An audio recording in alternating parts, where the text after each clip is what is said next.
all right? And winter was coming, and you wanted to make yourself a cloak for the winter time. What do you think you would start off with? Yes? With some needle and yarn.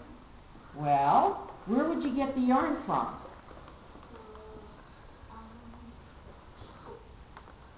Do you know your answer? Yeah, I think sheep. That's right. If you were raising sheep, that would be a good place to start. And here's Shearson. These are little sheep that we're going to demonstrate with him today. During the winter, he grows a big fluffy fleece. And then in the spring, what happens? We shear sheep. The farmer would go out and cut off all his hair.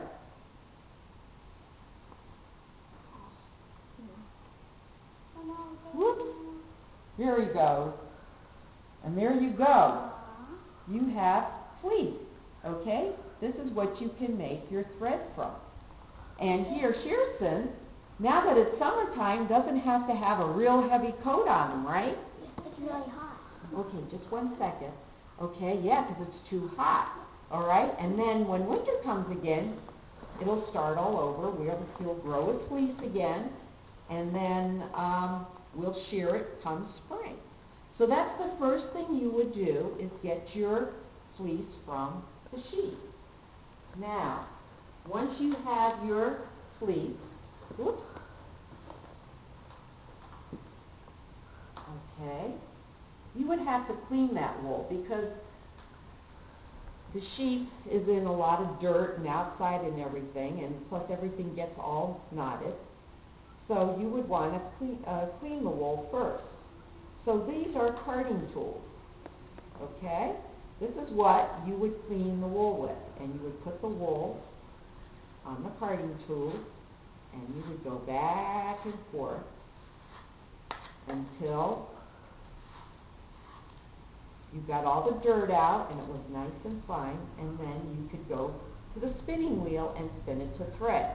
Now our spinner isn't here today. She was here on Monday, so you guys, she couldn't make it today, so I'm sorry. So I'm just giving you a brief history on the spinning. But if you'd like to try carding, you may. Okay, just go back and forth with the paddles. All right, and here's some wool that you can touch, and you can feel that it's kind of oily. That's lanolin. And you know how they use lanolin for different things in hand cream and other products that we use? So that's the oil from the sheep. Yes? At the other museum, we got to spin, and I still have my piece. Oh, how nice. That was really fun. We got to make a blanket. Oh, wow. Isn't that cool? Is this real sheep? That's real sheep wool. Yes, it is. So once you got your sheep wool all carded and everything, you would go to the spinning wheel, and as the wheel would turn, this bobbin would turn, and it would twist the thread. And once you have the thread twisted, it would be ready to weave with it. So your next step would be to go to the weaving loom. Now this is a great big weaving loom that was used a long time ago to make ruffs. It's a lot bigger than one that you would probably use to make clothing. And you would put your threads in lengthwise, and then you would take your shuttle and step on the pedals, and it would go back and forth, and that would make your threads interlock and make material. Yes? When I was watching this movie, I saw a girl, she was stepping on this paddle thing, and then it made balls into little pieces of string. That's right. And if our spinner was here today, you would have seen that.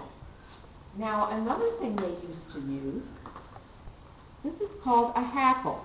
And you can see this has very sharp, pointed little teeth that was probably made by a blacksmith. Now, another thing they used to do with this, flax was a plant, okay, that had little fibers in it. And the fibers, do you know what linen material, like in the summertime, when your mom goes shopping for clothes, there's linen dresses or linen pants because it keeps you cool. Well, this is how it was made from the flax plant. And so you run it through, and these fibers would come out, and then you would spin those fibers to make thread, and there you would have linen cloth. Now, something else they used to do, you know what this is?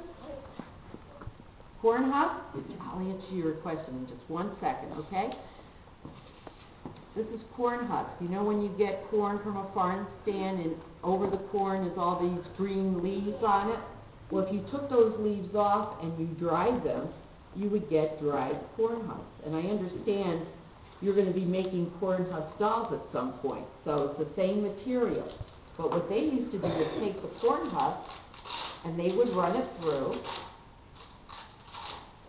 and it would kind of shred it. Now, what do you think they would do with this shredded corn husk?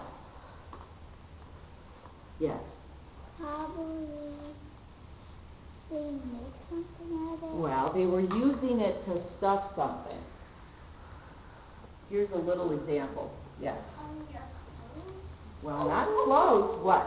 Pillows. Well, pillows. This is a small version of something you would sleep on. What?